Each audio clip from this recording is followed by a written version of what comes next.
Good morning. I just want to touch base with you. I'm going in to have a shot in my spine today. Oh, goody. My day begins.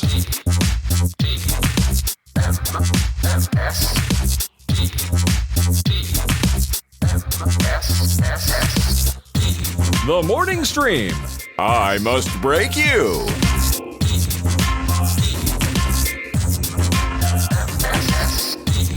Good morning, everyone, and welcome to TMS. It is the morning stream for the first proper week of 2025. The real week starts now, okay? Not this split up the real thing. Work. Yeah, not with the weird hump day holiday bullshit we've had for 2 weeks in a row, okay? That's right. Exactly. Real week coming up at you. It is January 6th. I'm sure today will be nothing but a peaceful transfer of power. I'm sure. A date that will live in stupidity. Mm-hmm. January 6th. Yeah. I assume all the liberals are rushing the Capitol right now. Yeah. I'm sure that'll all be a big problem today.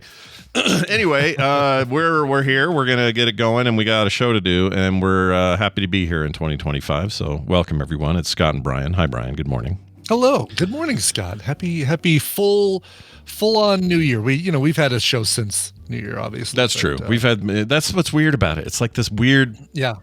Yesterday felt like a Friday. Thursday felt like a Monday. Oh, it was so weird. I've had a bunch of days in the past 2 weeks that felt like Sundays that were actual middle of the week days. Yeah, so. I don't like it. No, sir, I don't. I am going to tell you this though. You're lucky to have me because I feel like Jersey Mike's tried to kill me the other day. That's Mike's way. Yeah, to try to kill you. That's what I started to wonder. Like, is Mike's way to try to kill me? We went to Jersey Mike's, which we are prone to do because we like their sandwiches. All right. I want this to be clear. I think Jersey Mike's is a fine establishment with a good product for the money. I like them. All right. Mm-hmm. But Kim bought one of their hots. I always get the cold ones. I got like a I don't know what it's called, an Italian something or other, and I had all the stuff, and I did it Mike's way, Mm-hmm. Yeah, and all you that. got to be so if you do Mike's way because it comes with the oil and vinegar on the sandwich. Yeah, you got to be either eating it there at the restaurant or taking it home. Mm-hmm. Right away and eating it right away. If you're like, oh yeah, I'm going to pick that up on the way to work and then I'm going to eat it, an hour later. I'm going to put it in the fridge and then eat it an hour later. Yeah, you're coming back to oatmeal with meat is really what you're coming back to. Yeah, and also any shirt you're wearing, if you try to eat it in the car, will have permanent oil stains on them. So don't do it. Yeah, you forget it. Exactly. Yeah, and that stuff doesn't come out unless you immediately treat it. So unless you spot it. Yeah, so be careful. Anyway, the point is, like, we're in there, we do our normal thing, we decide to stay there to eat it. Kim gets this hot sandwich with chicken on it. And by hot, I just mean it's a warm one, it's not spicy. Yeah. And I forget the actual name, but she gets it, and she eats 2/3 of it. This is pretty typical of us. I had just like their small half size, whatever it is. And then she gets down to about 1/3 of hers, and she says, I'm full. Do you want the rest? And I'll eat it. That's typical Kim and I out for a meal. That's your usual MO. Mm-hmm. Like it's I eat all of my small sandwich and whatever Kim doesn't finish on hers. Yeah, it doesn't matter what it is. If it's like steak, I'll eat the final third. It's just the way it is. And this is all fine for us. We don't mind this arrangement. And so I eat the final third, and I'm pretty full because I'm like, oh, okay, well, that's like a sandwich and a third. I'm good. I'm done. Yeah. And we go home like nothing's going on. And I checked this with Dr. Tolbert, and he was dead on. He says, so was it about 5 or 6 hours after the ingestion of said chicken sandwich? I said, yeah, that's when it started. And he said, yeah, that's typical mild food poisoning. And what happened is Kim wakes up at about 2:30, sick as a dog. And I felt horrible too. But let's just talk about the difference between me and almost every other human being on this planet. Yeah. My wife does exactly as she's meant to do, and as you would think a human with a normal physiology would do, and that is rid herself of the offending chicken sandwich. Expunge the foul substance. And she has no problem with that. And she's quiet about it. Like, she's just like, I didn't even know what happened. Oh, really? Oh, yeah. She's not one of those hack and slash people like me or anyone else I've ever met. I'm the loudest puker I've ever met. Yeah, same. But my sister Misha and Kim, for some reason, are just silent. I don't know what's going on. But anyway, she goes in there, does her business, and immediately she's on the road to recovery. Mm-hmm. I, on the other hand, I can't even force myself to do it. I'm trying. I don't want to continue the streak, Brian. This is a misconception about my streak. Sure. We're about to hit 20 years. July, it'll be 20 years since I last, drove the Porcelain bus. Right. And I want to porcelain altar. yeah. And I wanted to I wanted to be like her, and I tried. I tried. And my body won't let me. And so what happens is I end up with like an extra day's worth of trouble. Whereas she's like, the next morning by maybe 10 or so, she's like, all right, I'm feeling way better. I'm going to go run some errands, do some stuff. It's like no big deal to her. For me, I'm like, oh my gosh, I'm still dying here. And, we got to wait for the, the Southern office to kick in, if you know what I'm saying. Yeah. Right, exactly. Well, the northbound train's not coming, so you're better off just going back down south. Yeah, may as well just go home. And so, yeah. I think that I know you say you're not opposed to puking, and I genuinely believe you feel that way, that you're not opposed to puking. The streak is not consciously by choice, but I think the fact that in your mind you say, yeah, we're coming up on the 20th anniversary, like there is a subconscious block, a wall that says must maintain the streak. There must be something like that. It's the only explanation. You're conscious. Yeah, there's no other explanation. Honestly, I don't think you're wrong. I think there is some subconscious thing that, or I know other people like this. So I'm not the only one, and they're not always talking about their streak on a morning show. and I think there's just like I have an aversion to it. I always have it. Even as a kid, I would be the last one to hurl. Everybody else would be wildly sick, and then I'd be like waiting. Finally, I might give in. But in this particular case, I was just like, please, come on, let's go, let's do this.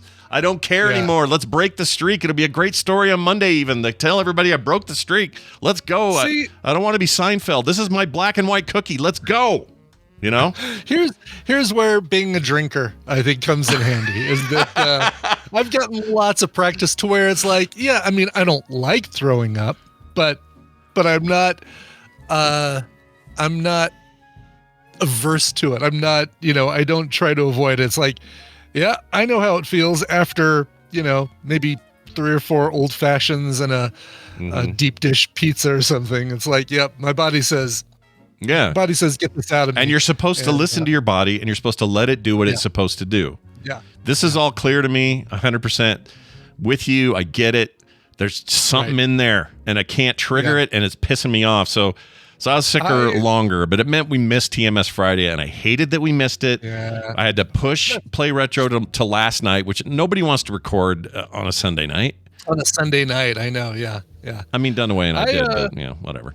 Yeah. Fine. I didn't put this in the topics, but you're bringing it up, and it's like, I kind of almost had a situation where I almost triggered myself throwing up. Tina and I watched a movie whatever night. Maybe it was Thursday night, Wednesday, I can't remember. And it's going to be the one, I think it's going to be the one I recommend this week. And she's like, I'm going to make some popcorn. Do you want popcorn? I'm like, no, I'm not going to have popcorn because I've identified that as one of my trigger foods. That is something that if you put a bowl of popcorn in front of me, I will absentmindedly just shove it into my face until that bowl is empty.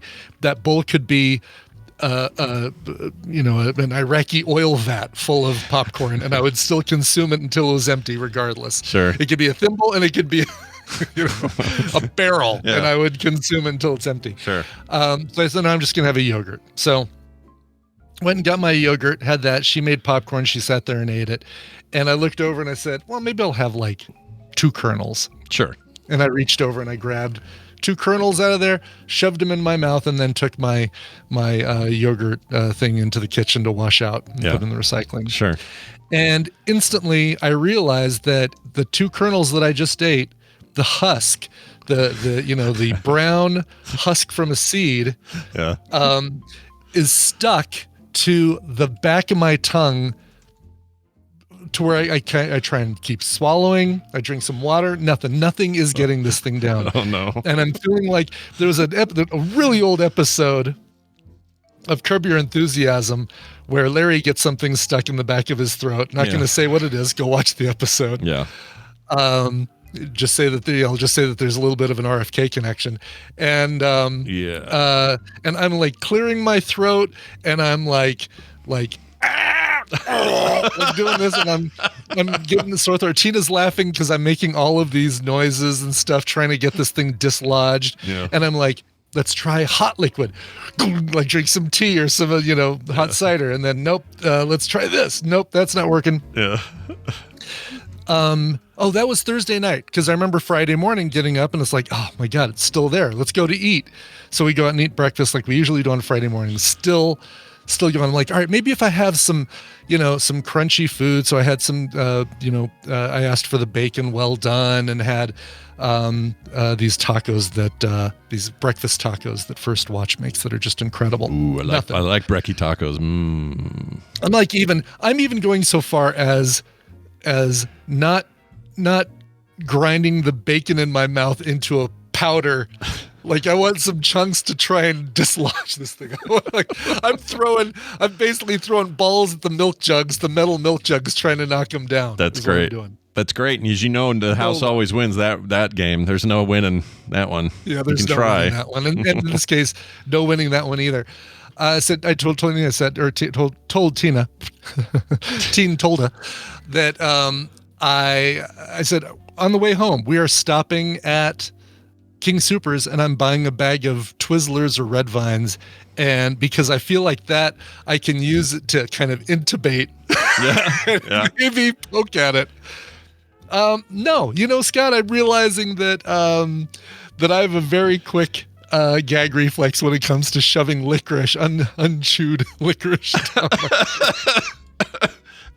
I thought, it's not so far down that it's going to trigger anything. And I'm like going, with a red line. That's just the same reason your dentist is, they have to be careful, right? They can't just jam instruments down that throat, because Brian's got a trigger down there. I got a trigger, and I'm gonna unleash. In other words, you're normal. All right, you're normal. You do exactly what you should be doing. In other words, here's Brian. That's him. He'll do it. That's right. Not me. Went about my day, still eating and drinking as normal. And then Tina asked me Friday night, she said, so how's the husk in the back of your throat? I'm going, and I say, oh, I forgot. It's gone. I didn't even think about it. At some point during the day, it disappeared, and I didn't even notice that it had swallowed, but it's gone. Nice. Well, I'm glad you're husk free. Yes, I'm husk free, but maybe keep some Twizzlers on hand and trigger your, if you need to throw up, Scott, maybe just keep a bag of Twizzlers just in case. Just dangle them down there. Dangle them down there, yeah. Exactly. So I don't know, everything, but by Friday night I was feeling fine. Like I'd rated and stuff, and it was all good after that. So it was a brief thing. It wasn't this norovirus going around that takes people down for 8 days. Awful. Do not get that. Yeah. Nobody wants that. So bad this year. But I thought, because of this thing, and I came so close to breaking the streak, that it'd be fun to talk about the records that were broken this last year, 2024, in the Guinness Book of World Records. I thought that might be fun to look at. Oh, yeah, that'd be fun. Yeah. So, all right. So, cool. Brian, I'm going to read some of these. Did you know that this is the year that the youngest male artist happened? That is Ace Liam Nana Sak Anakra. I don't know who this is. They're obviously not, they're not from Hoboken. I'll pull it up here. That is not a name from the United States of America. Yeah, here it is. It is the youngest. Mother's Joy, as son named world's youngest male artist. He is a painter, it's not like singing. Like a musician artist, but he's a painting artist. Yeah, okay. And he is exactly, how old is he? He's a toddler. He uses his umbilical cord and a canvas. And 1 year, 1 year and 152 days old. I don't know how they did it by days. I guess whatever. Anyway, sold paintings, and they're big deal at some local place, or what do you call it? A gallery. It's what they call those. Yeah. And he's already on his way. So that kid, that's your number one. Number two, world's oldest man, 114-year-old man from Venezuela, and 112-year-old man from England are our current leaders in the this year's oldest men. So, 114 Yep, And what was the second one? The other guy's 112, right on his heels. 112, it's right. Oh my gosh, they're slowly chasing each other on rascals, trying to. Yeah, we got this is a year. If I don't know if Phil's here, is Phil in the chat or any Australians? Maybe not. Here's a good one. World's heaviest blueberry, 20.4 grams, Australian blueberry. 20 grams. Okay.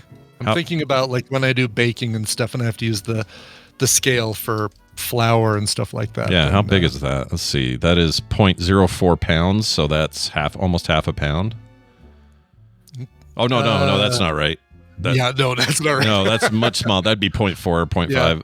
Yeah, like a something like that. I'd say like 10 M&Ms would probably be. Yeah, still pretty big. Still pretty big. Oh yeah, for sure. By blueberry standards. Yeah. Or as my little granddaughter says, blueberry. Blueberry.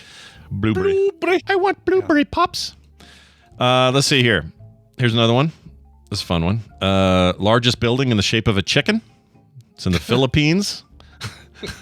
114 feet, that building. I don't have a photo. I wish I did. I know we've talked about this before, but we really just get into a place where somebody comes up with some weird thing. Like, it's not necessarily that they're saying, I'm going to do this to break a record. Oh, we're finally going to have the largest building shaped like a chicken. Mm-hmm. No, it's like, man, that building shaped like a chicken. I'll bet that's the biggest one there is. I'll bet we could submit that to the Guinness Book of World Records as the largest building shaped like a chicken. Yeah, it feels like a new category and the winner in the same moment, right? Exactly, yes. Yeah, it kind of annoys me too. Here's another one that's probably like that. Fastest 10 meters on a skateboard by a cat. That happened in China, 12.85 seconds. As if it matters. It's like, I don't know what a cat's supposed to do. Yeah. Is it all right, here's the question. Is it the 12.5 meters purely based on momentum created by the cat? This isn't like, I'm going to put a cat on a skateboard, attach it to the back of my Honda, and drive as quick as I can. Yep, and then let it go and see how quick it goes from marker A to marker B. Yeah, they don't get into the details here. I assume it's from it. Better what it should be is running, from. It needs to be from jumping onto the. Yes, it needs to be from run, jump, start. Where does it coast to? That's it. Yes. Yeah. Like Maru. Oh, I miss Maru. Oh, I miss Maru. Maru jumping and sliding in boxes of mug root beer. Yeah. How about this one? We did that one. Largest display of origami dolphins. 2,024 of them in London. So that's a thing. Okay. Again, it's so arbitrary. I'll bet somebody does 2025. Yep. And then finally, this one caught my eye. Largest whistling archery championship. 300 people in China. Yondu has that one down. Come on now. 300 people in China standing there, I assume whistling while doing archery. It's just so dumb. It's really dumb. It's super dumb. Yeah. I think you need to tighten things up, Guinness. You need to basically say, okay, this has got to be something that maybe Guinness establishes here are the records. Yeah. Don't come to me. Don't come to us with your big chicken buildings and your cat skateboards. We'll come up with the things and you beat them. Don't just come up with largest pair of Wrangler pants worn with a black belt. I do love the line. Don't come at us with your chicken buildings. That's amazing. Yeah, don't come at us with your chicken buildings. Somebody title that up, please, because we're gonna vote on that today. Well, that's awesome. Anyway, good job. You guys continue to be a weird thing to shoot for. When I was a kid, it felt like it was all longest fingernails, tallest man, shortest woman. Yeah. Like it was all things that made sense. Heaviest man and tallest building and things like that. And now it's just made up. Yeah. They now hold the record, Guinness Book of World Records, for the most annoying Book of World Records. They have that record. Exactly. Yes. Yeah. Good job, guys. No competition in that area. Snake eating itself. Brian, you went and saw a movie last night. Tell me all about it. I did. Wasn't last night. We saw it Friday night. Oh, Friday. But it is the biopic of Bob Dylan, starring Timothée Chalamet, called A Complete Unknown. And this, you'll see this during Oscar time. You're going to see Chalamet getting nominated for Best Actor for sure. You might even see Elle Fanning get nominated because she was really good. Love her. The actress who played Joan Baez was really good. Here's what really impressed me. It is so easy, and you heard me do it a second ago. It is so easy to say, Bob Dylan, I'm going to do a Bob Dylan voice. But Chalamet does a near perfect impersonation of early 60s Chalamet without making it feel like a caricature. Like it is so I don't know, it feels genuine, it feels on the nose.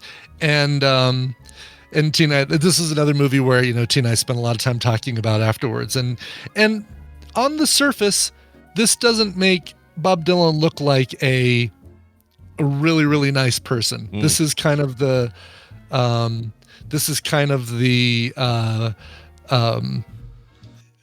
like the biopic where they come up, they get their stardom, they kind of become a jerk, but then they kind of realize they shouldn't be a jerk anymore, and they get off the drugs and the drinking, and they become a nice person. Sure. This is like the first 2/3 of that.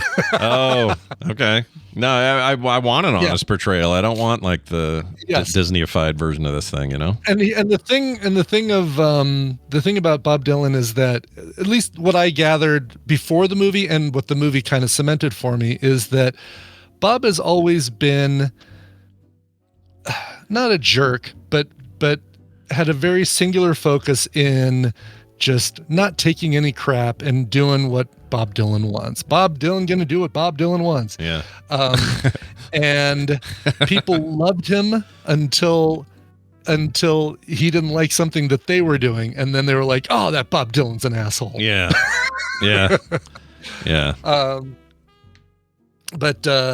It's really, really good. It is so good. I'm very excited to see it. I've long said that it's easy to see this young skinny upstart actor doing a bunch of roles, getting huge deals, and just go, oh, we're gonna get tired of this kid. I think he's the real deal. I think he's got the stuff. I think he's got a huge career of like multiple awards in him. I think so. I heard an interview for this movie where he said he went, I think it was 10 months with his phone off. He refused to talk to anyone because he wanted, he's like, I'm only going to get to do this role one time. They're never going to make a sequel. I'm never going to get to be Bob Dylan in any other way. And I've loved Bob Dylan since I was a little kid. His grandpa got him into it or something. Yeah. He goes, and I adore this artist, and this opportunity will come one time in my life, and I will be damned if I don't do everything I can to focus on doing this. Like it's just all I cared about for that period of time. Not like method acty style. Not like he becomes Bob Dylan for 10 months and drives everyone crazy. Talks to people like he's Bob Dylan, and I'd like you to only address me as Bob. Please. Yeah, not like that. Like that's annoying as hell. But I do have a question for Timothée Chalamet, and that would be this: do you have to do all your press with that cheesy mustache? You know what I mean? Like, wear what you want, do what you want with your face, but that is not a good look for that boy. I'm just saying. Do you own a comb? do you have some kind of hair have a brush? hair adjusting device of some sort that you could do that, Mr. Paul Atreides? Yeah. But anyway, I think that's great. I really do want to see it, and this is director what made 3:10 to Yuma and Logan, and all those great movies. It feels so weirdly like it doesn't feel like any of those things, and so seeing Mangold's name come up, reminding me with his name coming up at the end that this is a James Mangold film. It's like, oh yeah, I forgot. Wow, this doesn't feel like anything else. Yeah, but nothing like. I mean, he's certainly been to this rodeo. He did Walk the Line, which was an amazing Johnny Cash thing. I forgot that he did Walk the Line. Yeah. Boy, this should have been in the. They should have gotten Joaquin, because they have a guy playing Johnny Cash. This should have been in the 60s cinematic universe, the Mangold cinematic universe. Sure. There's always that guy that plays Malcolm X every time there's a chance. There's a guy who plays who's the Charles Manson guy that played him in both the Mindhunter and the Tarantino movie. Tarantino movie, right? I think there's an actor who's like played Lincoln in 5 different things or 4 different things. Yeah. That'd be a fun thing to be in your life, just always getting picked. It would be like, exactly. I'm the guy they call upon to play Lincoln. If it's not a full movie about Lincoln, but Lincoln needs to appear, they call me. Yeah, I'm the guy. I'm your Lincoln. That's amazing. Well, I want to see it. What would you give it? Let's give it a star rating. Let's give it a. I would give it 3.5 harmonicas out of 4. That's pretty good. Yeah, that's pretty good. Yeah, and I don't even know if I have any complaints about it. I feel like the music every time you see him working on a new song or he's in the studio recording, like, oh, I love that song. Oh, this is so good. Yeah, and he does a great job, and I'm pretty sure he's singing it. So yeah, no, the other thing was that Chalamet's doing the voices and everything. So I wonder if he did. Do you know if he was learned how to play guitar for this and piano? Because good question. It looked like he is actually doing the chords and good question. This interview I started and didn't finish, where he talked about 10 months of no phone and no contact or whatever. I didn't finish it, so he may get into more of that, but I don't know if he's like in the instruments or not. It's really good though. Like it's so easy just to go. Former YouTube 360 hacker turned actor turned megastar turned bape. Now everyone wants to see him in everything, and it's easy to get cynical, but I'm telling you, I think that dude is on his way. Yeah. And he'll always be Paul Atreides to me, the chosen one. He'll always be my young Wonka. According to this article, he spent 5 years preparing for this role, which included learning to sing and play guitar. And that's great. That is amazing. That's great. Wow. Getting his paycheck. That's devotion to a role, and good on him for doing that. Yeah. That's a third of his life. That's right. That's a chunk of time. 5 years, because he's about 15, isn't he? No, he's older 16, than that. He's in 15? His 20s, isn't he? I'm kidding. No, Scott. Okay. I was like, wait a minute. There's no way he's that young, can he be? But then I think those Fanning girls should all be 10 still, and they're not. Right? Yeah, exactly. Yeah. So what do we know? I don't know nothing about time. Well, all right. Let's take a look at Brian Dunaway's prowess as a trivia player. He's not a complete unknown, that Brian Dunaway. No. Well, that's weird. I'm getting a error on the thing. You may have to reset that. I don't know if that's... Oh, really? Okay, I'll refresh. It might just be probably. Because I know if I launch it if I launch it early in preparation, then it... says I'm not in, though. Disconnected you. Try reconnecting to it. Okay, let's try that again. Okay, let me in that time. It may have to... Dunaway, try to get back into the thing when you get a sec, because I think it kicked us both out. Oh, you're the best. You're great.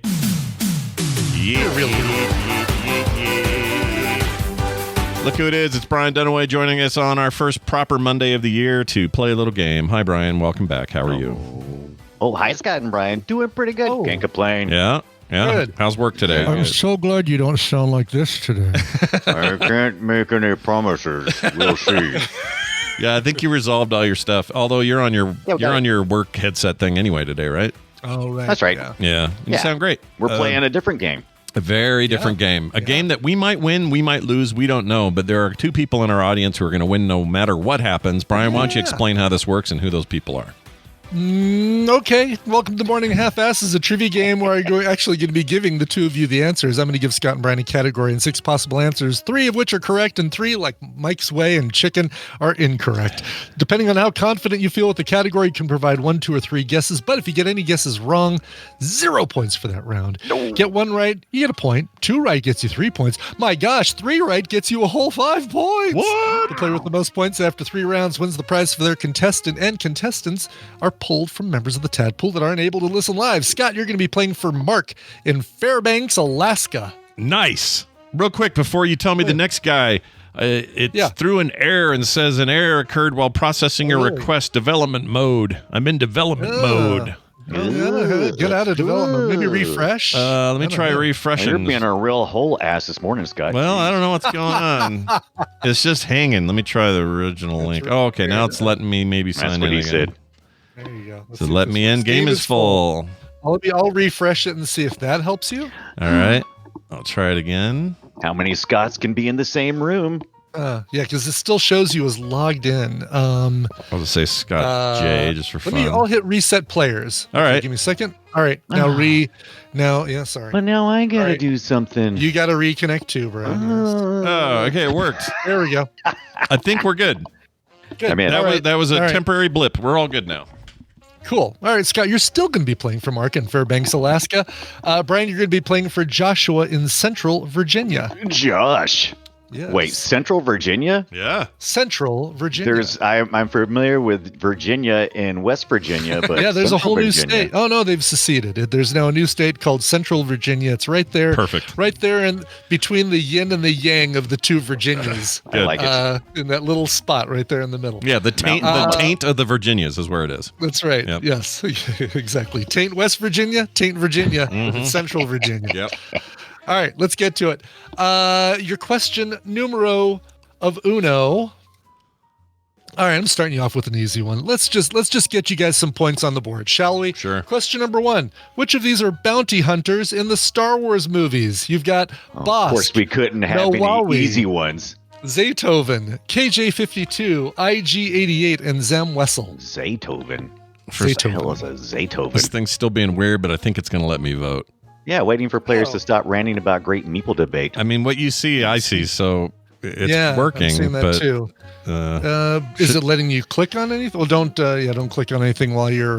Well, I won't show anyone, but I'll Why click is one. yours- You tell me yours if says something weird. Yours says the meeple debate thing. Mine doesn't say that. yours just says bri. So I don't know Yeah, it what's says going on. that's what mine looks like. But I'm seeing the same thing on your side. Weird.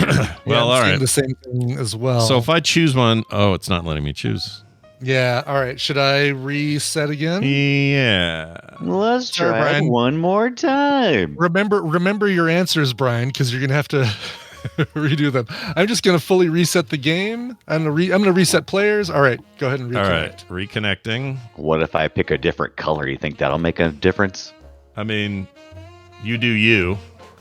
Okay. There you go. Now All it says right. I'm in. Question number 1. All right, Yeah. Now we try- look like we're okay. okay. Okay. So did that show up for you? That selection there? It showed up for me, so I'm seeing it. Excellent. All right. So now we're back to just as if nothing happened. Let's see here. I know 2 of these. Oh, I mean, I know all 3 of them. well, I knew one for sure, but then I was just going to go with that one. But then you were like, I know 2. And I'm like, I guess I go with the second one I kind of thought, not sure Right. about. Yeah. All right. Well, you both locked in with 2, and you both locked in with the same 2. Nice. Bosk and IG88, which of course are the 2 that are standing there on the bridge of the what is it? The Interceptor? No, whatever the name of Darth Vader's Star Destroyer was. He's no good to me dead is what I think. It's Boba Fett, but Right. But they're all in that same little room, right? they're all same in that same little thing, with their with Bosk's toes hanging over Executor. Thank you, Vegas. So good job. 3 points for you guys. Zam Wessel, the third one. The other 3 are rappers. KJ52, Nowawi, and Zaytoven are all rappers. That's Yeah, great. no KJ52. I'm not familiar with the Zaytoven, but I love it. I have never heard of Zaytoven any is of them. pretty good. Yeah. So wait a minute. So Sam Wessel, we know him from what? Zam Wessel from, I think, the Coruscant chase in the second in episode 2. Oh, in Clones. Okay. I All right. think I want to take another watch of the Star Wars series, but I think I want to focus it on the bounty hunters. Like, watch it and just like focus, just not anybody else. Just watch the bounty hunters. So you're saying like skip around to when only time bounty hunters are doing things? Kind of like just like with their stories. The bounty hunter cut of Star Wars is an interesting That'd idea. be great. That would be really good. Yeah. Give us a bounty hunter. We haven't gotten a bounty hunter focused series yet, right? I don't think No, so. I mean, you mean like a movie? Or are you talking about? No, like a series, like one of the Boba Disney Fett? Plus series. I mean, Or- the Book of Boba Fett, yeah, Right. but it's still not quite what Brian's asking for, though. he becomes mayor. He doesn't. He's not. Yeah. It's not what I'm looking for. The bounty, but kind of Mandalorian is not a bounty hunter, Mandalorian, but sort of. Yeah, it's he's sort like of the path of that we're asking for, which is like Right. go out and He do did- stuff. He happened to be a bounty hunter, but also a Mandalorian, right? It Yeah. kind Yeah. of crossed over. I want like one that is straight up bounty hunter ass. Yeah. Going through the galaxy, got a price on his head, got to go take somebody out, and Yeah. not. I want space. Please escort this child. Yeah. I want space pirate stuff. That's what I want. Yeah. And I want the whole story to be around it. Somebody told me that the one that's kind of kid focused is kind of like that. There's some of that in there. I'm hearing that's pretty good too. Yeah. I think You just know they're all going to get murdered, though. all the kids, sure, Yeah. By some rogue skeleton crew. guy. Yeah. Yeah, I want to know how. Like, people are saying it's almost like it's the best thing since Andor that's come from Andor Star what? Wars series. Mm-hmm. But I want to make sure it's not like, because it's, you're watching Spidey and His Amazing Friends version of Star Wars. I want to make What's sure wrong it's with like Spidey and his amazing friends? Nothing. It's just not for nothing, us, but Brian. that's not necessarily what I want. Yeah, you don't, Brian. Look, you're looking to sit down and binge something hardcore. It ain't Spidey and His Amazing Friends. It's just not. Yeah. Now Maybe you ask not you. You ask 5-year-old little Van. Yeah, he'll say yes. He'll do it. But that's Are who you it's for. comparing me to a 5-year-old? I am Yep. absolutely we doing do that. regularly. Yeah. Yeah. I mean, you're potty trained, but you're just not quite, you know what I'm saying? Here you go. Yeah, I got you. No, Okay, well, Icor says it's yeah. fun. It's Goonies in space. That I'm in for. I'm up for Goonies in space. right. I probably would be too if I'd seen Goonies. Call on line 4. That's for you, Brian. Better Yeah, get yeah. It's a ringing. Let it go. What do they care? It's some Let it IT go. Let it go. problem. I'm at lunch. voicemail. I'm at lunch. I'm at lunch right now. Yeah. So. You don't have to Okay, answer all right. anything. All right. All right. Well, now that we've given you your easy one, let's go to some tougher ones here. Question number 2. Cities that have been home to a U.S. mint. Which of these cities have been home to a U.S. mint? Your choices are New Orleans, Sacramento, West Point, Denver, Richmond, and Kansas City. Oh my gosh. I don't know this. So, mint? Like U.S. mint. Mint. Yes. Like mint. Like a mint that produces money. So Mint. it's not like a little tiny breath freshener in every city. Not a thing Okay. that's on your pillow. Left there by housekeeping. I'm gonna do the cheesy thing and pick the stuff that just sounds right. Okay. Because I don't know. Let's see. Richmond, Virginia, Kansas City. Wait, where's is Fort Knox is a mint, right? Or is that just a fort with a bunch of gold in it? I don't know how that works. More like fart Gonna have knots. to, Am I right? Gonna have to rewatch Goldfinger to find that out. I'm gonna go with 2 because I don't know. All right, I'm sorry. Okay. I went with 3. Sorry, Dunaway. I went with 3. I gotta quit. Well, I gotta. I know he's been locked for minutes. I've been locked in like 20 minutes good. ago. Jesus. I don't want to. I gotta quit projecting my totals. Who's the 5-year-old now? That's right. All right. Let's see. You guys each settled on 2 choices. You both settled on Kansas City. Kansas City can't beat the Broncos. Can't even score points against the Broncos, and they don't have a mint. Wow. Yeah, West Point, New Orleans, and Denver. I thought for sure Denver was the gimme because you hear about Denver Mint. Yeah, like that's that I should have went with that. New Orleans you know seemed that on your- unlikely. It on your seems penny, you see a little D or a little P for Philadelphia, or and So those tell me are- about your little D. So, little D. It's a little D. so the Franklin Mint was bullshit. That was never a real mint. That was The Franklin Mint is just a company that mints collectors plates and collectors coins Yeah. that do not have any monetary value. Yeah, pewter statues of bullshit is what they make. That's right. And Fort Knox stores gold but does not produce anything. And am I wrong? Am I right that Fort Knox is in Kansas City though? I think I thought Fort Knox was in Texas. Am I? Oh, I thought I'd be a worse secret agent. That's why I picked Kansas City because I thought it You'd was. actually be but the best because they would question you and you would get it wrong. Yeah, I Fort just Knox don't is know. in Kentucky. Thank you, Kentucky. chat room. I did not. Yeah, Damn it!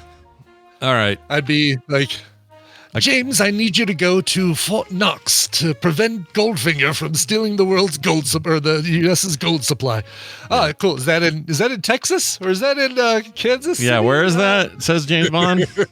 Yeah, I got my K's mixed up. My K states. Oh well. Yeah.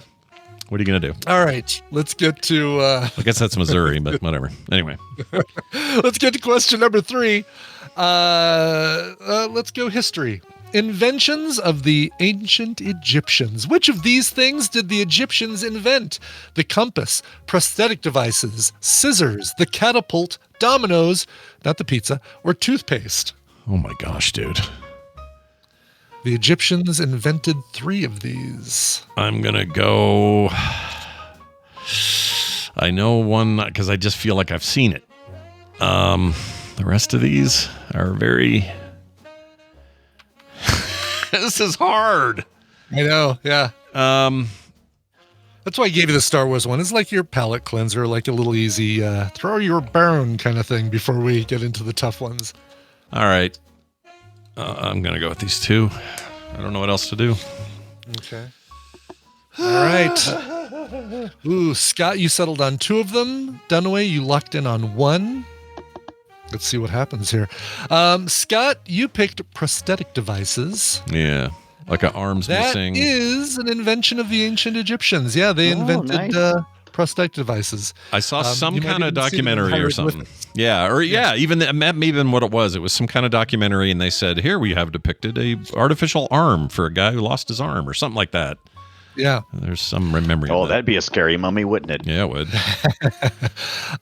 And now we get to the other 2 answers here.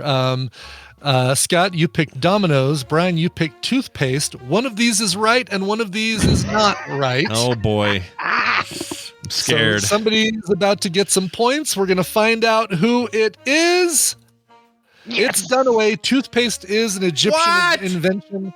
Dominoes is not an Egyptian invention. That's crazy. Egyptian invention. How? Oh, that's insane to me.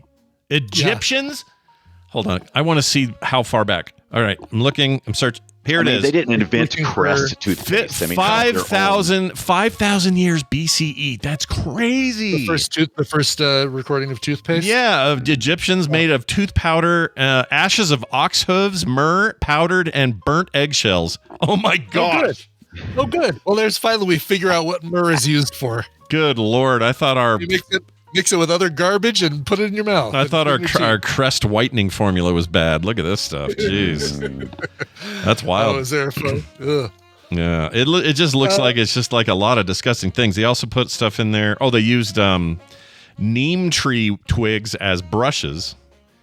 Oh, wow. Makes sense. Beats the finger. Yeah. But in Japan, it was the first place to make a tube in a box that had stuff in it.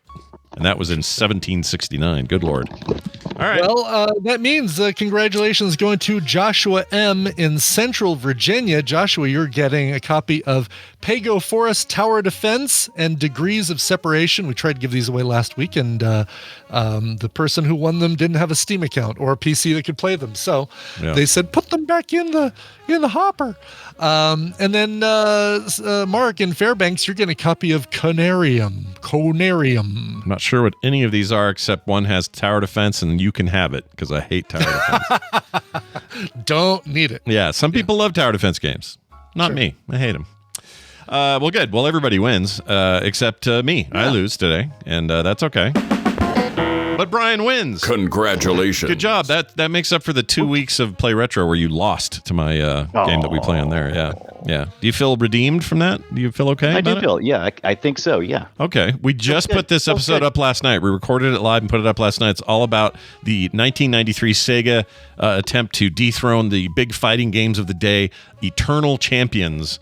They would go on to make a version with some new characters and some other stuff on the Sega CD, and then they stopped.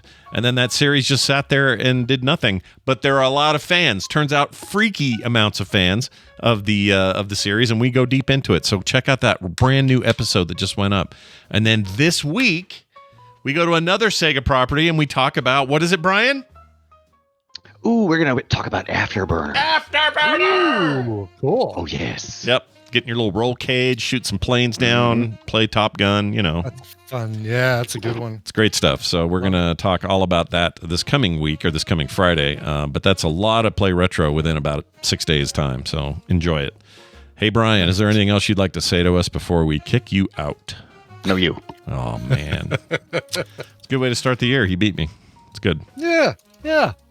Proud to be an American.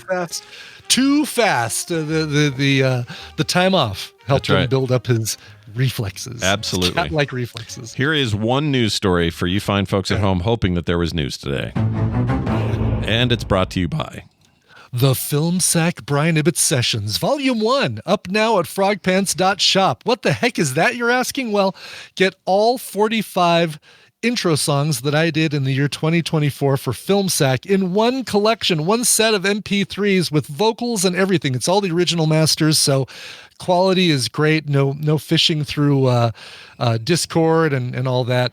All 45 songs, believe me, these are short. But put it on at your next dinner party and listen there. And what's great is you get the whole thing. Oh yeah, Monica, the only voice you hear in that one that's not me Oh, guest appearance spot. by Wicked Kitten herself, Monica, Yeah. for the Weezer parody that I did. Yeah. Available right now at frogpants.shop for just $10. If nothing else, support independent music. Yeah. And How many tracks? 45 tracks? 44 or 45? 45 tracks because I do 2 versions of Boys in the Hood. Oh, that's right. That's right. So yeah, that's The a rap ton. version and the Dynamite hacked version. Yeah, name another track list that long that you can get for $10. You can't do it. For $10 is just ridiculous. Yeah. Anyway, and you know what's even more fun? If you haven't seen all the Film Sack movies, listen to these and try and guess what the Film Sack movie is that I'm singing about. Yeah. It becomes a game. Yeah, it's a fun game. Yeah, think of it that way. $10 for a game and music. Oh man. That's right. What there a will not deal. be a vinyl version coming. No. Sorry. And this won't be available forever just because, it's the original arrangements won't cause any problems later, but we just don't want to offer these up in perpetuity. No, they'll be there for a while, so get them while they're hot. And Exactly. And if you want to imagine a vinyl version, just picture Brian in vinyl singing the song. In a vinyl, some sort of vinyl. That's right. Sex In a black vinyl shiny suit. Yeah. I will say this. I do want a vinyl version of the Bo and John song from Core. This is what happens when you get real musicians or a real musician involved with doing songs. That rap is amazing. Like it's fantastic. Yeah, It's- Bo is a music. No one ever knows this about him, but he's a freaking talented musician and can do a lot of stuff. He used his TMS theme in the past, and it's so damn good. Yep, yeah. Does his core theme every week. It's fantastic stuff. All right, quick story here. A baby bird found alive inside a dead man's stomach after being swallowed during a fertility ritual. Feels like that kind of went the opposite way a little bit. Yeah. Did swallowing the baby bird kill the dude is what I want to know. I'm going to guess at a roll. Well, let's find out. The sudden death of a 35-year-old man. Could have helped. Yeah, couldn't have helped. Only became more shocking when his autopsy revealed a live baby bird potentially swallowed as part of an occult fertility ritual lodged in his throat. So yes, it did contribute to his death. Yeah, there we go. Okay. Choked on a baby bird. Nice. Well done. Anand Yadav of Chhattisgarh, India. I don't know how to say that. Sure. Collapsed at home after feeling dizzy and fainting shortly after taking a bath, according to the Hindustan Times. He was rushed to a nearby hospital where doctors were initially puzzled by the cause of death. During the autopsy, Dr. Santu Bag, amazing name. If I was in India, I would change my name to Bag, my last name to Bag. That's great. Yeah. B-A-G. Amazing. Bag. Love it. Santa Bag, you're the one. Anyway, discovered a live chick. That is to say a baby chicken, not a good-looking lady at the beach. Not somebody you're going to come back to pick up later with your Mr. Microphone. No, not that one. Different one. All right, good. Approximately 20 centimeters long, lodged in Yadav's throat. The chick had obstructed his airway and food passage, causing asphyxiation. I don't know how you just feel dizzy. Wouldn't you be choking and hacking and all that? I would think so, yeah. It's a weird thing. Yeah. He says, "This is the first time I've encountered such a case in my career," says Dr. Bag. Again, incredible name. Incredible name. Never lose it. Who performed over 15,000 autopsies. He said in the newspaper, villagers claim Yadav had been consulting a tantric occultist, or tantric means an occultist. And this has nothing to do with the tantric sex thing that Sting does, I don't think. I mean, that's something, it basically just is the fact that they practice the tantric. Oh, the fertility meditation thing. And just, there are probably just different things you could do with your tantricism. I'll bet those tantric coaches, I bet they hate it when you just say, "So is this class is just basically edging, isn't it? It's just edging." It's like what Sting does. Yeah, is this what like Sting does, where he just like holds off all night? Is that what this is? Okay, cool. Due to struggles with infertility and suspect that swallowing the chick was part of a ritual intended to help him become a father. Yeah, I'm just going to go ahead and say that's the red flag. You need to swallow this live bird to be fertile. Freaking F off with your freaking voodoo, dude. It does feel like that should have been the immediate red flag for this guy, and sorry. Yeah, don't do it. It's stupid. Yeah. All right, well, we're going to take a break after that fantastic news story. When we come back, Cool. Bobby will be here with some science, you know? Yeah, I love a little science. Yeah, And it's not going to be about swallowing baby birds for fertility. No. In fact, it'll be genuine, like real science, not pseudo-science. Yeah, it'll be real dough science. Trudeau science. Trudeau science. Oh, I like Trudeau. That's good, except no one likes Trudeau. Oh, yeah, good point. Yeah, true. Not pseudoscience, Trudeau science. I mean, he's a handsome man, but everyone wants him to quit. Isn't he leaving or something? Something's happening in Canada. He's done or something? I don't know. Canadians, we're here for you.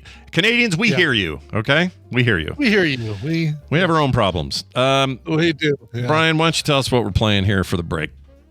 Sure. This is a band called Panchico, and I looked at this thing and said it's not Pachinko, even though it's got all the letters in the end is just in a different place. No, it is Panchico. For some trip hop, this is really cool. They have a brand new album that's going to be coming out April 4th via Network Records. The album is called Ginkgo, as in Ginkgo biloba. This is the title track. It is Ginkgo. The band is Panchico. Here's the song Ginkgo. You should give a You really should, but only about things that set your soul on fire. Save those for magical One love, y'all. The rod up that man's butt must have a rod up its butt.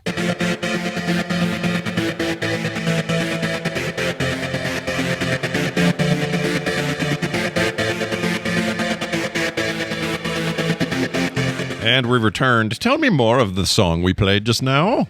Yeah, trippy side of Radiohead, some ethereal, dreamy art rock. That is the band Panchico, and their new song, Ginkgo, from their upcoming album of the same name. There you go. You didn't have to say Ginkgo twice, thank goodness, this time. I'm not going to have to say Ginkgo again. It's the same name that I just said.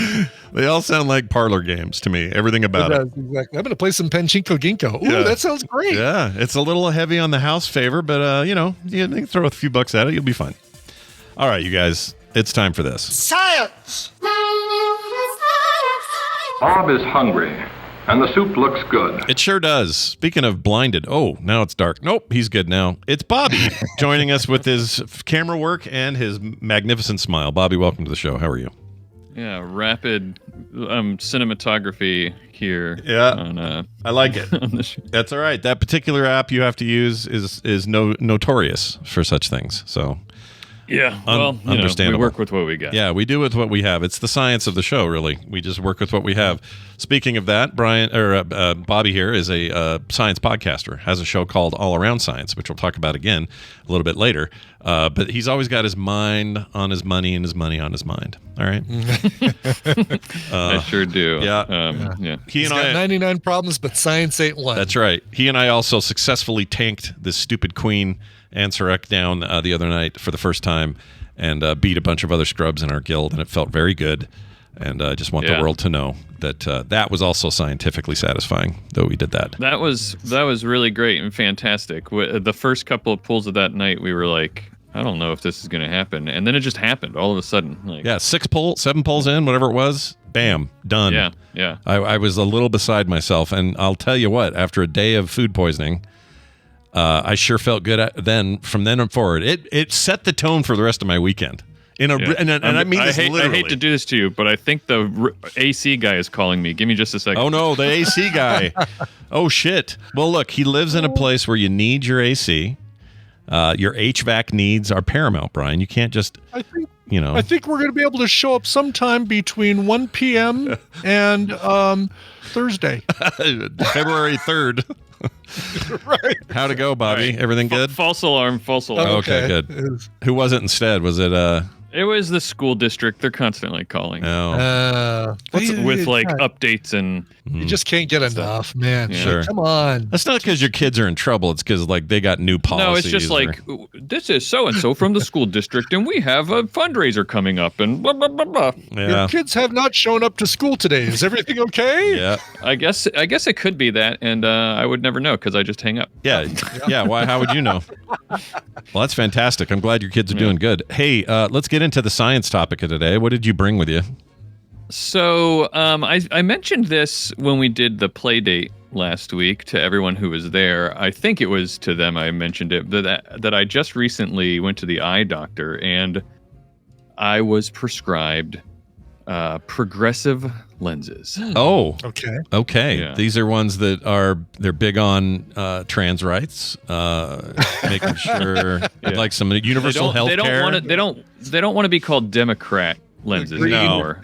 No. You wouldn't really call them leftist lenses because that would imply they're all over here on the left side. You can't have that. You need the right. Yeah. I get it. This is, what? It's a bipartisan contact. That's what you got there. Right. That's the best. Right.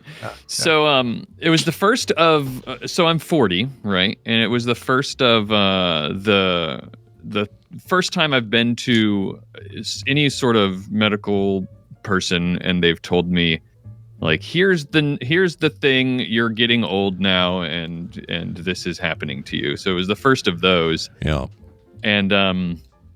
And so progressive lenses, for people who don't know, they're like the old bifocal lenses, but they just blurred. There's no line. They just blur them. It's you have a different prescription in the top part of the lens versus the bottom part of the lens. Right. And it's supposed to be for being able to see up close versus far away differently, because that happens when you get older.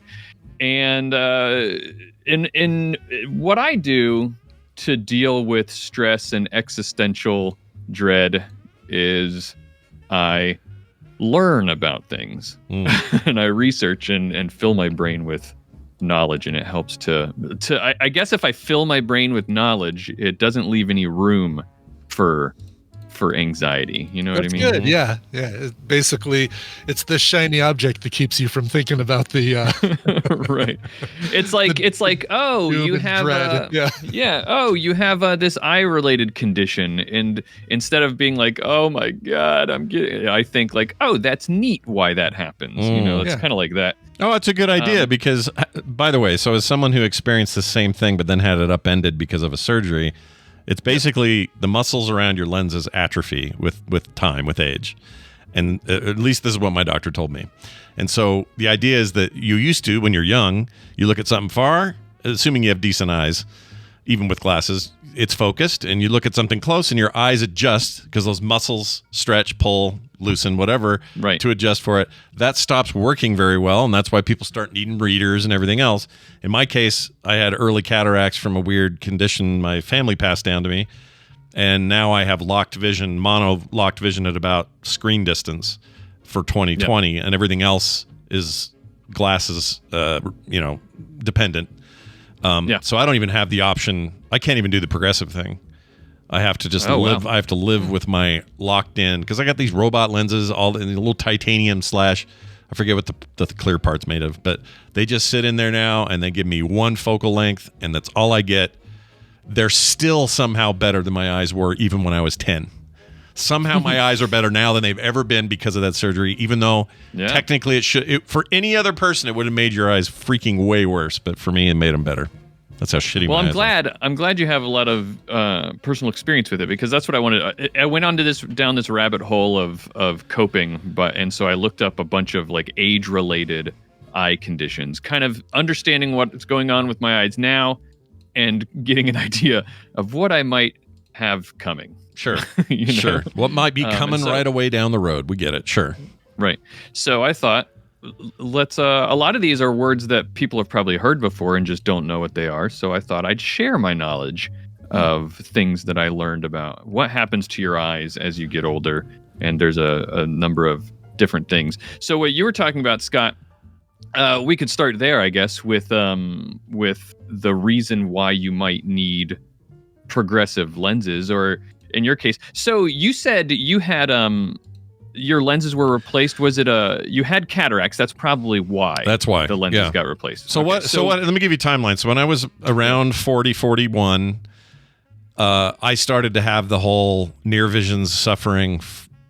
I'm not adjusting to they're just not adjusting like they used to. That's normal across the board, everybody, not just it's not a condition. And that's called presbyopia. Correct. The presby part referring to age, and opia being, like the eye. Yeah, and so at the time, I was wearing both glasses and occasionally contacts when I was doing like outdoor activity type stuff. And in those cases, the doctor's like, well, you can get these, like you said, progressive lenses or whatever. Come in, let's do a full workup and let's just see where we want to go. And that's when they discovered the early growth of the cataracts on my natural lenses, and they went, So let's different path. Yeah.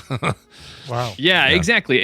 Let's start with talking about the presbyopia, and then we'll go to the cataracts to understand why they decided not to treat the presbyopia. Yeah. So presbyopia, like I said, that's just you lose your ability to focus on close-up objects as you get older. That's normal. Everybody goes through that. It's pretty much everyone will have this happen to them at some point in time. It's just different. It'll have onset at different times depending on the individual, right?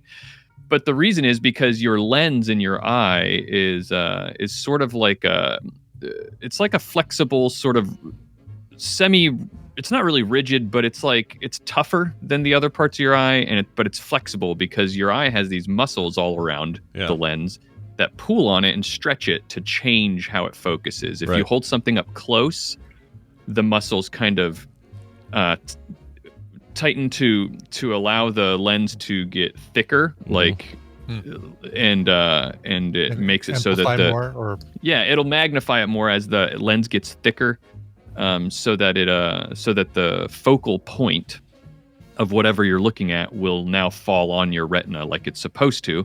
Because if you don't change anything, and this might be sort of like foreshadowing what we're going to talk about with the way your eyes currently are, Scott. Yeah.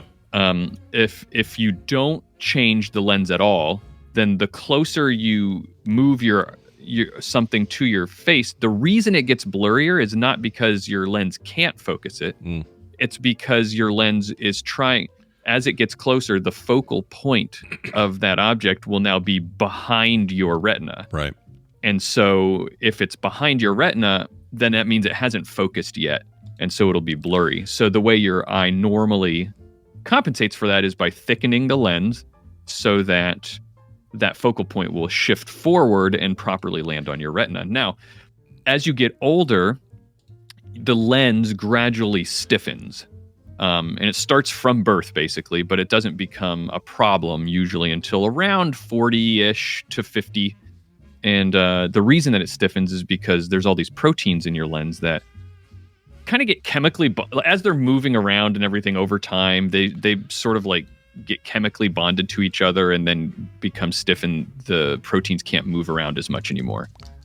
And that stiffness causes, and also it gets denser. The material in your lens gets denser. That starts at the center of the lens and then moves out. And also at the same time, what you were saying, the muscle is at the same time weakening over time. So those two things compound together to make it so that you can't focus. So if you want to read, and people need readers because you're holding that close to your face, you typically see people, they don't have problems still focusing on things far away because that properly focuses still. But the stiffness of the lens and the weakening muscles make it so that things that are closer to your face just it can't adjust the lens anymore. Yeah, it's a little bit like you have everyone's probably experienced something like this. But you have a camera like a Canon, and it's an SLR, and you've got two lenses for it. You've got one that lets you adjust for distance. Yeah, and so you're like, my subjects must closer, do it, or autofocuses, right? But then you have lenses that are maybe a 50 millimeter or something you put on there that has great bokeh or some other effect, but it does not let you adjust it. And so the camera's the thing that then has to move to the proper position to be the exact focal length.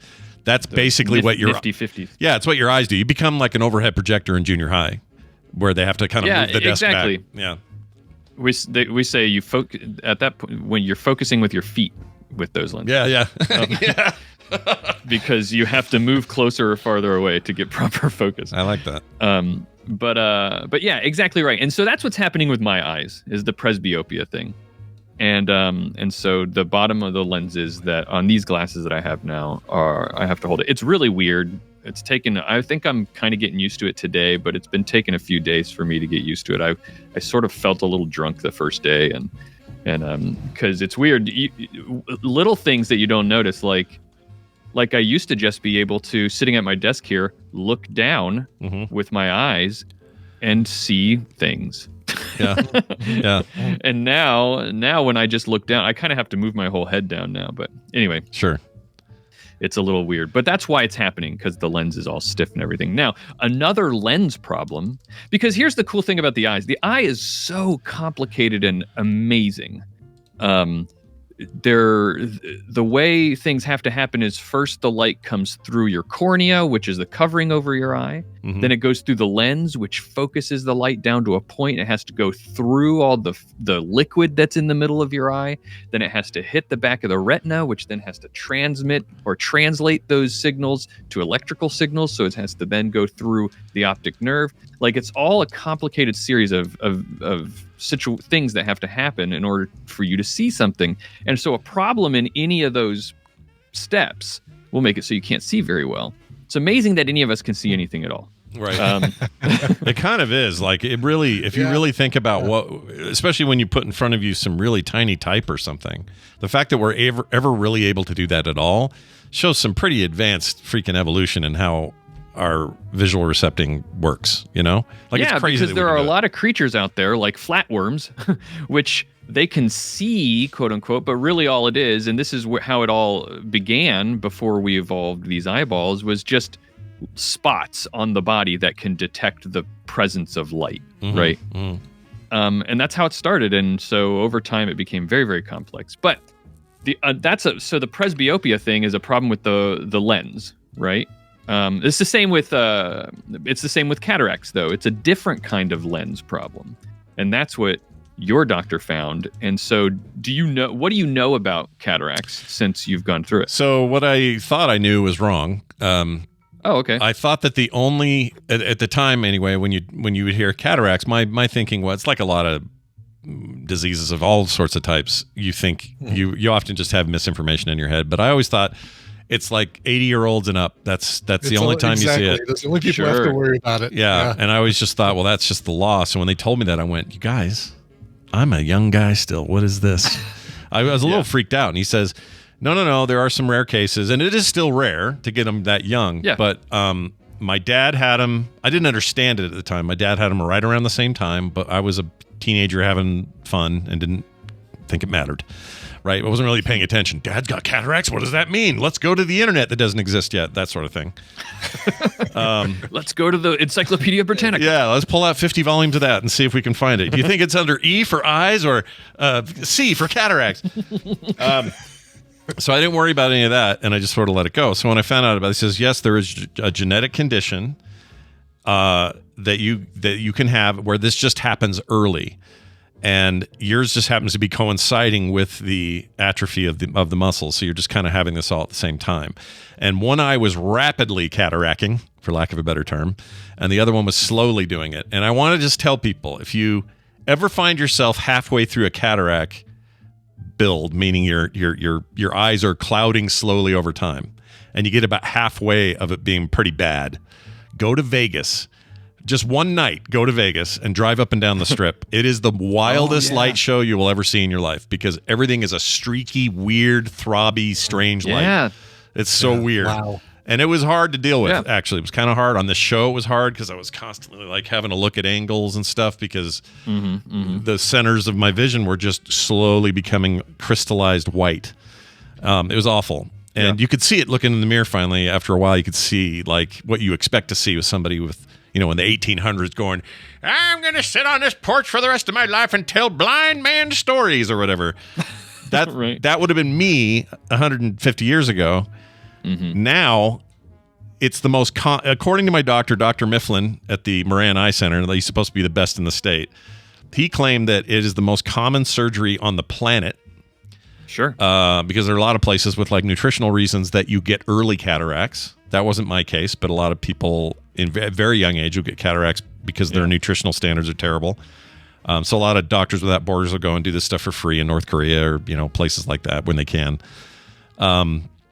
Anyway, he says it's the most common and very successful. He had done something like 5,000 of them, and he only had one patient ever die, and it was 2 weeks later, and she was 89.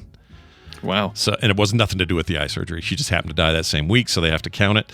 But I didn't really get into why you have to count it. But anyway, it's just a circumstance you have to mention. Well, she had surgery, but they don't put you out for it either. They cover up your eye. They numb it like crazy. They give you a nice shot of feel good, and then they grind it out with a combination grinder thing and a vacuum that grinds up your lens, sucks out all the fluid with it, so you just got a big empty hole in there. And then they replace it with these little titanium legged things that go clink and stick to your iris and stay there. And then they put artificial fluid to get your vitreous fluid going again. And then you do that naturally. About 5 days later, your eyes itch like crazy and you can't touch them, and then you're fine. Wow. So that was the process. You know so much about this. This is really great. I think it's fantastic. And in the 40s and 50s, by the way, when you experience it, when you had this done in the 50s, this is the wild bit. He told me all kinds of great stories when I talked to him, but he says in the 50s, if you were to get cataracts, we hadn't gotten very far in how to deal with these. Right now, it's like an 8-minute surgery. Not much prep. You're in, you're out. They do the eyes on different days. You don't do them at the same day. But it's very quick. You never go to sleep. It's like super easy and always successful. Like no big deal in 2024 or even in 2015 or whatever it was when I did it. But he said in the 50s, if you had it done, the procedure was they would go in, remove your lenses, and then you had to lay between literally sandbags. Maybe not dirty ones, but, clean ones. But bags full of sand that would hold your head still for 7.5 days in a hospital, and you couldn't move. You had to sit like this for it to heal. And then when you were done, you had to wear the only solution for any kind of corrective eye wear was they didn't replace your lenses. They took them out completely and gave you giant glasses that were as thick as a brick. And that's why you see those big frog-eyed looking people back in the day that just look like they're, magnified to hell and back. That was why. So I'm just saying I'm so glad I live in a time where I'm not in a rocking chair in Tombstone telling stories with my wide eyes and dead by 47. Or the 50s where I had to spend 7 days like that, then the rest of my life with freaking, giant tires on my eyes to see anything. And even then they could barely see. It's really bad. Like now it's so common and so easy. Like he played Led Zeppelin in the room while I was having it done. It was just like a light show. And he was humming. He was going, I think it was Immigrant Song. Is that the one where it's... Yeah, so he's going like that. I love it. That's fantastic. Anyway, sorry, I don't mean to monopolize the story, but it was a wild experience. That's great. I love it when you've got experience with it and you know a lot about it. That's really awesome. So you covered most of all of it. It's just a cataract is just cloudiness in your lens. That's all it is. And it can happen for a lot of different reasons. Well, maybe not a lot, but the most common reason is just proteins in the lens. Again, proteins in the lens break down over time and they clump together. It's one of those things that is not guaranteed to happen to you. But it definitely increases the likelihood that you're going to have cataracts with age. And like you said, it's rare under the age of 50. Usually you don't start noticing it until around age 50. Yeah. And but it can happen at very, very young age. And then it's very slow too. Even when you see it, it will take forever a lot to of people, accumulate. Yeah. Yeah, a lot of people don't even notice it until it's very advanced because it happens so slowly, you just get used to it, right? But like you said, one of the common ways that people notice it is halos that they see in their vision around bright lights, and that's why you said crazy Vegas Trip did. show going down the strip. Yeah, it was wild. I couldn't drive for a little while because of it, because it was so like, if I at night anyway, daytime was fine, but if I drove at night, even here with less lights, Vegas, no way, I'd just die. We just crashed. Because it was that bad. It was almost like a dream when you would see those lights. And here's the other here's the other funky thing. Like when you're young and you get it, this is a problem in one new way. Because if you're 90 and you get it, you're done and that's it, and you've fixed it and you're good for the rest of your life. When you're young and you get it, the cells in your eyes are still very active and they want to keep replacing things.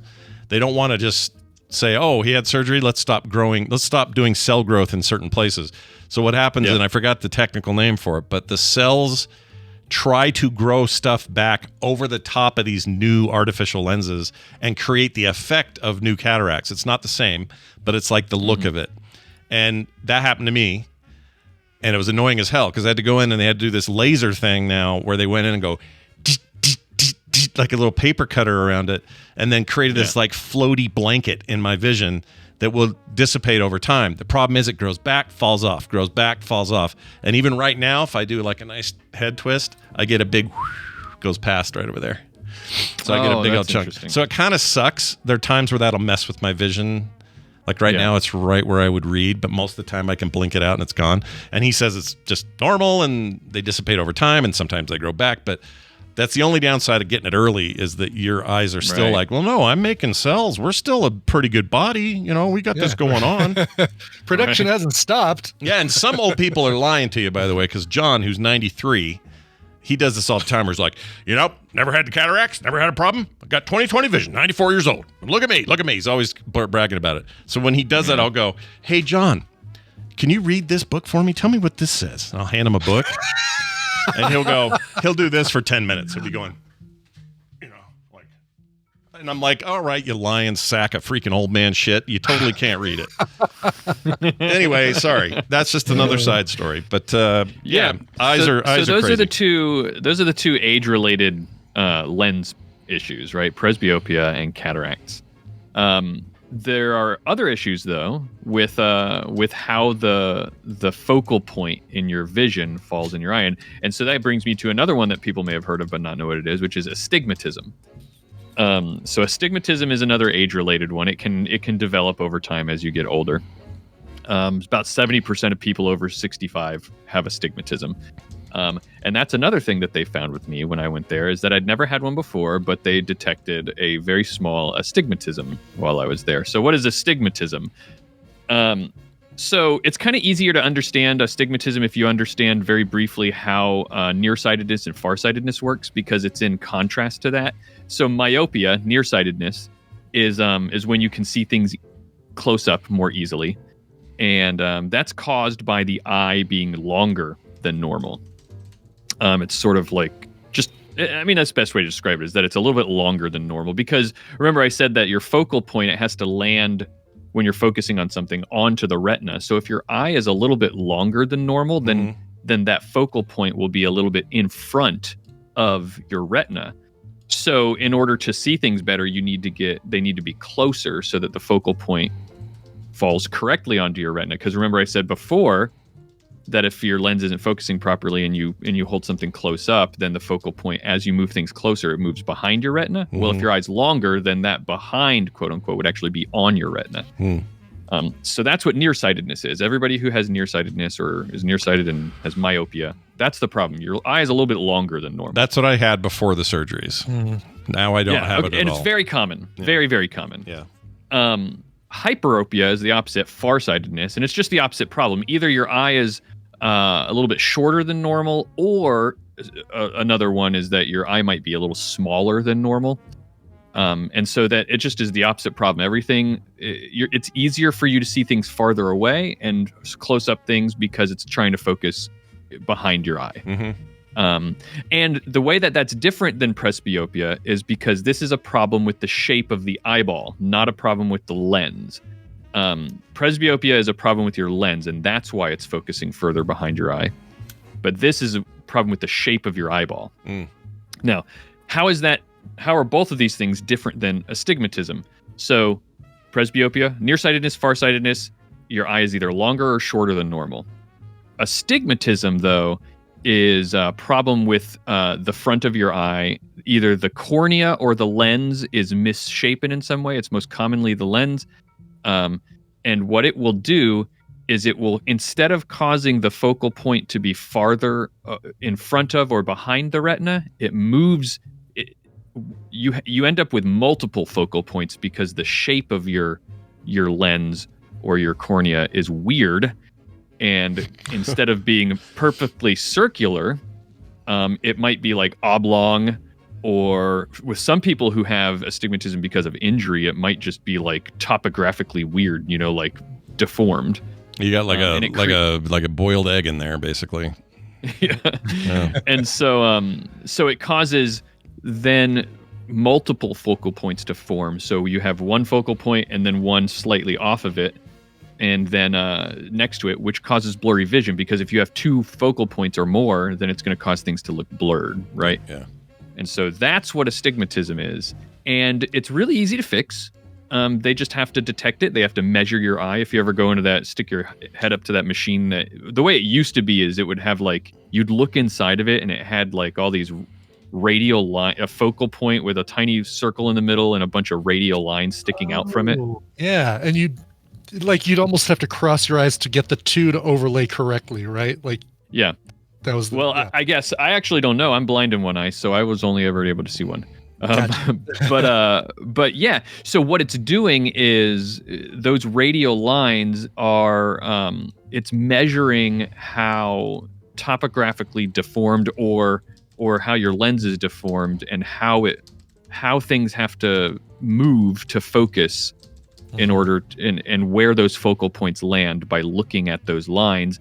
And then that's how they describe the astigmatism. Is what axis is it up or down on? Is it like up on the x-axis or on the y-axis, or is it over here somewhere causing an extra focal point? And then if they can measure that, then they can design your glasses or contact lenses in such a way that it just compensates for it. It does the opposite, and has it properly fall in the right place on the back of your retina. Right. Wow. Yeah. So wild. Yeah, it is. That's astigmatism. The other two things that you might have heard of, which I'll go through really quickly. You may have heard of age-related macular degeneration. Yeah, I have a friend. Who do I know who has that? Somebody I know has that, and it's a condition that will worsen over time. Yes. May end in blindness. If it's detected, they always check for it if you get an eye exam. It's definitely a reason why if you're starting to get up there in age, like 40, definitely by 50, you should be absolutely going to the eye doctor once a year. Yeah. Because these things, especially macular degeneration, it's a condition that progresses over time. It can't really be undone, but it can be slowed down if it's caught early enough. So you should definitely figure it out. But what is it? So, the part of your retina where most of the sharp vision happens, where everything is focused on, is called the macula. That's where the macular degeneration happens, is why it's called that. And what it is basically it's a problem with that. Usually, most commonly, two things are causing it. One are proteins can build up behind the retina that cause create bumps in the retina and make it misshaped. Which makes it so things aren't focusing properly again. Like they're not falling in the right place because it's bumpy. They're these almost like little stones or rocks that have protein buildups behind your retina.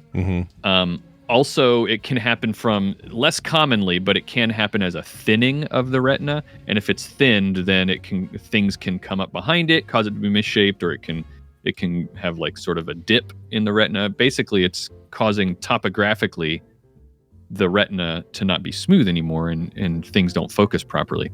Yeah. And that progresses over time, especially if it's protein buildup. That can progress over time, and it can eventually cause a tear in the retina and blood vessels to enter the eye, and then that progresses rapidly, and then you just become blind. You're just blind, yeah. Yeah. And so that's why they always check for it in an eye exam. And that's when, if you go to the eye doctor and they take pictures of your retina, they're looking for a lot of things, but that's one of the main things that they're looking for, is if they can see these proteins building up, creating spots on your retina. I had a torn retina when I was 14 because Jimmy Jensen and I wrestled on the trampoline. Not like someone you would call a tramp. And we were wrestling there, and I went home, and that night I noticed when I turned my head, big clouds of black would swirl into my vision. Oh, jeez. And I thought, what the hell is that about? And I'm a kid, so you're not really that stressed. You're just sort of a kid, and you're dumb. But my mom's like, oh, crap, we got to take you in. So they take me in, and sure enough, it had detached my retina. It was fixable. Yeah. They fixed it, did some kind of, I don't even know how they did it. But to this day, they still have to check that scarring and make sure nothing's being weird back there. So far, so good. But it's Jimmy Jensen's fault. Thanks a lot, Jimmy. Yeah, Jimmy Jensen. Yep. Jimmy Jensen. This guy, dude, you wouldn't even know. I mean, he's listened to the show before. He may still listen now. I don't know. But as kids, Jimmy and I had a lot of good and bad going on between us. These days, he's great. Nothing wrong with Jimmy. Yeah. Good man. Well done. Family guy. He's great. But when you're a kid, you're a kid. Take care of your eyes. Kids can't be adults can't be accountable for who they were when they were kids. No, I don't think so. No. Not really, anyway. But yeah, I remember though at the time thinking, well, that's pretty crazy. And it's the same eye that has a mole on it that they always have to check this eye to make sure that mole doesn't grow, so it's not like a cancer thing. Man, you got a lot going on. I know. Eyes, don't you? I know. It says I think my face. Did you see anything at all? I think my left face was like mushed up against my mom's pelvis or something or whatever. I don't know what it was, but everything on the left side's always been stupid. And I thought I had a lot going on, but you're a contender. Well, I mean, the fact that what's crazy is that right now the left eye is actually a little better than my right eye after these surgeries, which is an insane thing to say. Also, here's another crazy thing. When I got the stuff done, like you said, you don't really notice. I was noticing how bad the blurriness was getting, right? But you don't really notice like color changes and that sort of stuff because it's progressive. So when he did the one eye and you got to wait like 2 weeks to do the next eye, wait for it. Wait. My vision in my right eye, which I did first, colors and light and stuff was so vivid and bright.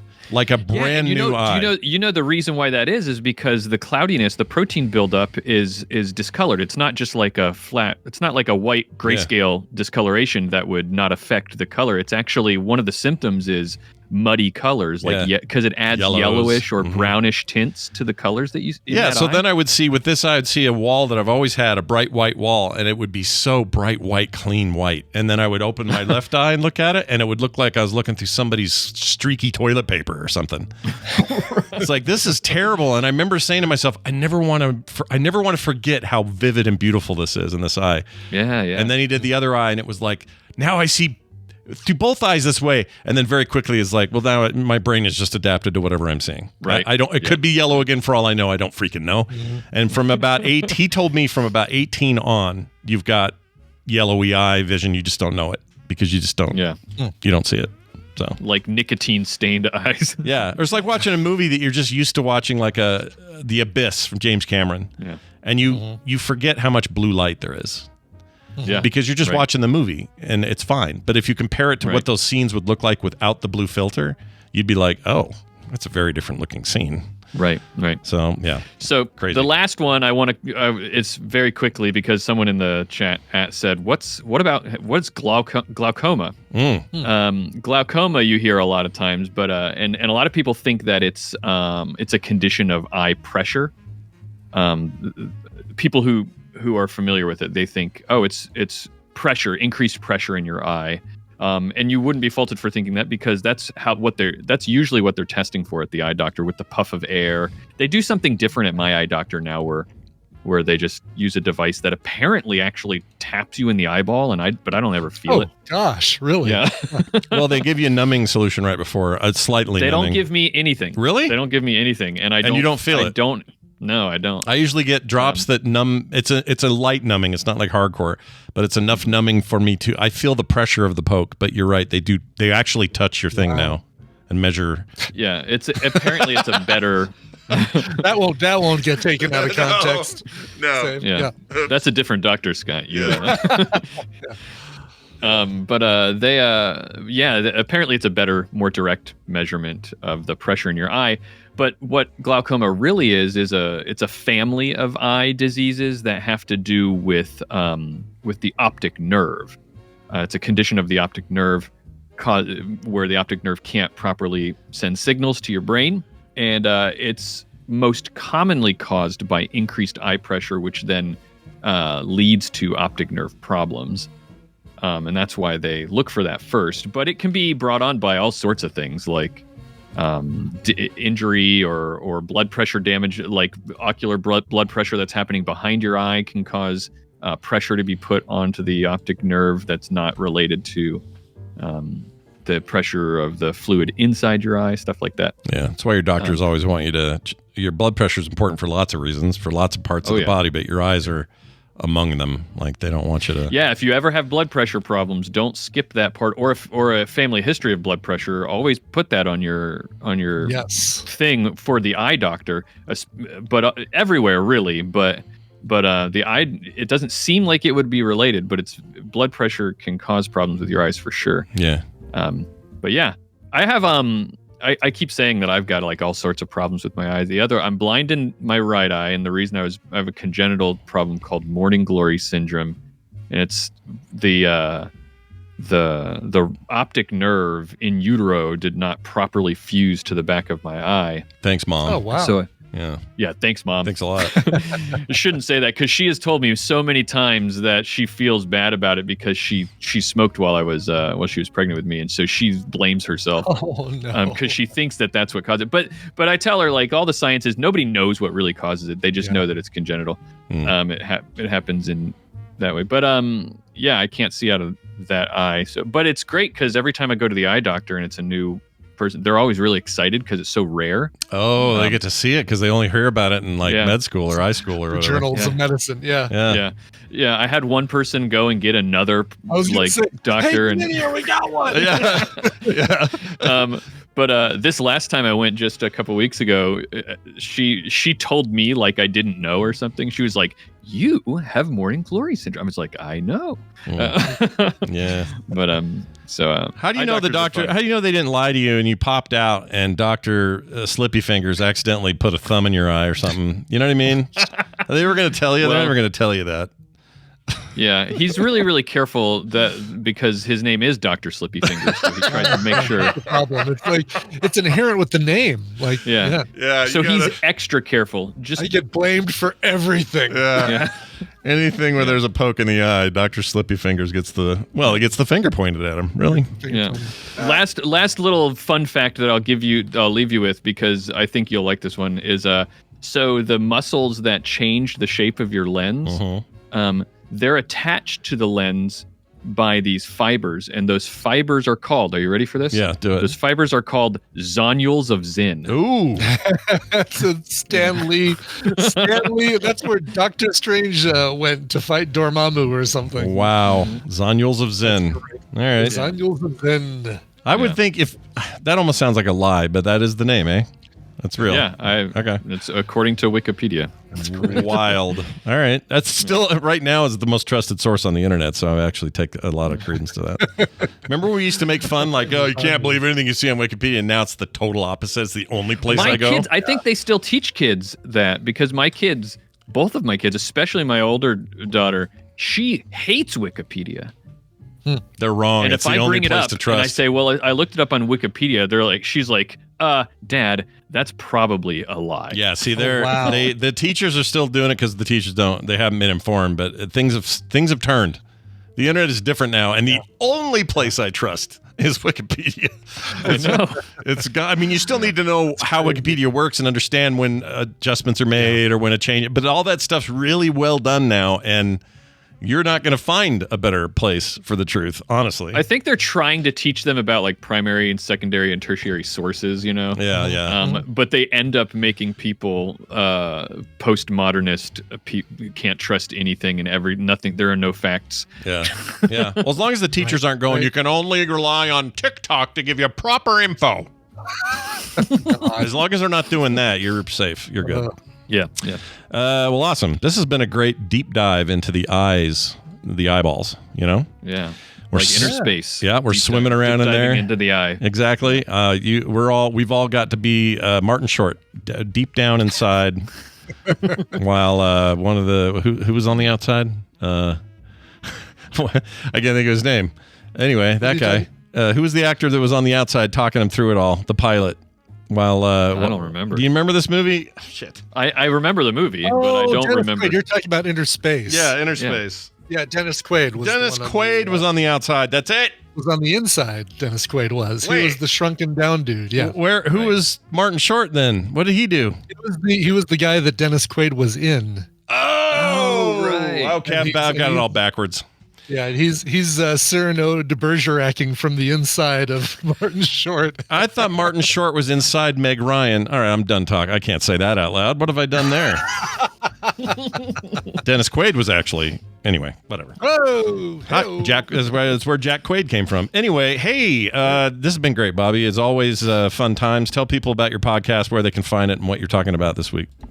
All Around Science is the name of the podcast. I don't ever know what we're talking about on the week that we're recording, but this last week, the episode that we just put out today, which is probably why you're saying this week now that I'm thinking. Yeah. Yeah, that's exactly it. Yeah, podcast time is weird. You guys know this. Oh, like yeah. it's a time traveling profession. But sure. Anyway, the podcast episode that just came out today, we went through and did cleaned out the mailbag to sort of start the year off right, and answered a bunch of questions having to do with how swallowing works. We had someone asking about like how competition eaters are able to eat things so quickly, and so and how do people who drink a gallon of lemonade in 21 seconds not drown? So we learned about how swallowing works. We learned about how the voice box works. Why does your voice get deep whenever you're sick? Stuff like that. So answered a bunch of questions on this week's episode, but all really interesting things. Nice. All around science. All around science, you guys. Go find it wherever you get your podcasts. It exists in all of the directories. Okay? So there's no excuse. There you go. Bobby, have a fantastic week. We'll see you next time. You too. Bye now. All righty. All right. That was a long discussion about eyes, but it was fun. That was really fun. Yeah, eyes they're a fascinating little globule of liquid. Yeah. Fascinating. It's got some weird shit going on in there. Yeah. Hey, big thanks to Seth B. Wanted to give him a shout out. He sent me a USS Utah, like the ship, like the battleship. Yeah. Or it might be a submarine. I forgot already. I was going to wear it today, and I'm an idiot. But anyway, he sent me a sweatshirt, and that was rad. And then it reminded me to also thank Choco Mama, because she sent chocolate to everybody this year. And as always, she made me non-sugar ones. And I can't eat too many of the non-sugar ones too much at a time, because they got sugar alcohol, and they'll give you the get the poops. Yeah, yep, but she always does amazing work.